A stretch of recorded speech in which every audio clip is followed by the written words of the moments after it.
Sunday இன்னைக்கு மளிகை சாமான் வாங்கலான்னு வந்தாச்சு. இப்போது 10 தேதி ஆயிடுச்சா. ஸோ இந்த மந்த் கொஞ்சம் லேட் ஆகிடுச்சு. ஸோ தேவையான மளிகை சாமான் ஆர்டர் பண்ணிட்டு வந்துட்டா அவங்களே கொண்டு வந்து டெலிவரி பண்ணிருவாங்க. அப்படியே வரும்போது சண்டேனா சந்தைக்கு வந்து காயெல்லாம் வாங்கிட்டு வந்துடுவோம். அப்படியே சந்தை பக்கமாக வந்தாச்சு. இன்றைக்கி பொழுதோடு வந்ததுனால கொஞ்சம் வெளிச்சமாக இருக்கா.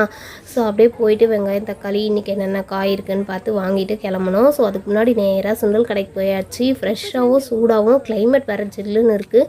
என்னமோ தெரியல, நம்ம ஏரியாவில் மழையே காணும். எல்லா ஊர்லேயும் வந்து மழை பெய்யுதுன்னு நியூஸ் பார்த்துட்டு இருந்தோம். திருப்பதிலாம் செம்ம மழை சொன்னாங்க இந்த வாரம்.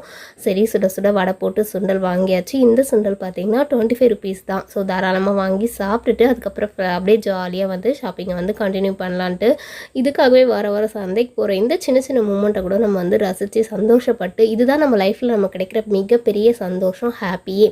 லைஃப்பில் ஒரு நாளும் எவ்வளோ கஷ்டம், துன்பம், போராட்டம், பிரச்சனைகள், ஓடுறது உழைக்கிறது அப்படியே இருப்போமா. சில சந்தோஷமான மூமெண்ட்டெல்லாம் நம்ம ரொம்ப ரசித்து சொல்லுவோம். இந்த கேக் எவ்வளோப்பா? 30 ரூபா. இது 30 ரூபா. பிரபு, இந்த கேக் எடுத்துக்கவா?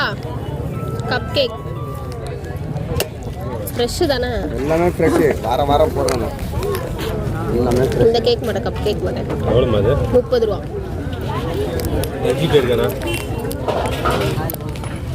வேற பிஸ்கட் வேணுமா? இந்த வாரம் காய்கறியில் நாட்டு கத்திரிக்காய் க்ரீன் கலரில் பெருசாக இருந்தது. ஸோ கத்திரிக்காய், மாங்காய், உருளைக்கிழங்கு, அதுக்கப்புறம் வந்து கேரட்டு இதெல்லாம் தான் நான் வாங்கியிருந்தேன். ஒரு 4 காய் இல்லை 5 காய் மட்டும்தான் வாங்குவேன். அதுக்கப்புறம் வெங்காயம், தக்காளி, இஞ்சி, பச்சை மிளகா, கொத்தமல்லி, கருவேப்பிலை, புதினா இதெல்லாம் வாங்கிக்குவேன். ஸோ அப்படியே போனோம் சந்தைக்கு. இன்றைக்கி சீக்கிரமாகவே பர்ச்சேஸ் முடிஞ்சிருச்சு. போனதுமே டக்குன்னு வாங்கிட்டோம்.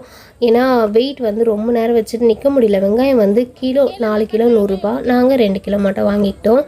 ஸோ ஒரு வாரம் சந்தைக்கு போனால் ஒரு மாதிரி காய் எல்லாமே வித்தியாசமாக இருக்கும். வித்தியாசமாக இல்லை, 3 மாங்காய் வைப்பாங்க, 2 மாங்காய் வைப்பாங்க, அப்படி தான் இருக்கும் தட்டில் கூறு. அதை பார்த்து வாங்கிட்டு வரும்போது இந்த கோழி கொஞ்சம் அழகாக இருந்தது.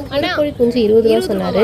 சரி, நம்ம வாங்கி வளர்க்கலான்னு பார்த்தா நம்ம பிள்ளைங்க வந்து அதை பாழாக்கிடுவாங்க. வேண்டாம், அதை வந்து நமக்கு இப்போ வந்து இதெல்லாம் வச்சு பாதுகாக்க டைம் கிடையாது, பார்த்துட்டு மட்டும் வந்துரு அப்படின்னாரு. எனக்கு மனசே கேட்கல. சின்ன வயசு ஞாபகம். நாங்களாம் சின்ன வயசில் இந்த கோழி குஞ்செல்லாம் வாங்கி வளர்த்துருப்போம். இப்போ அது மாதிரிலாம் இருக்க முடியலையேன்ற ஒரு ஃபீலிங் கூட கிளம்பிட்டேன்.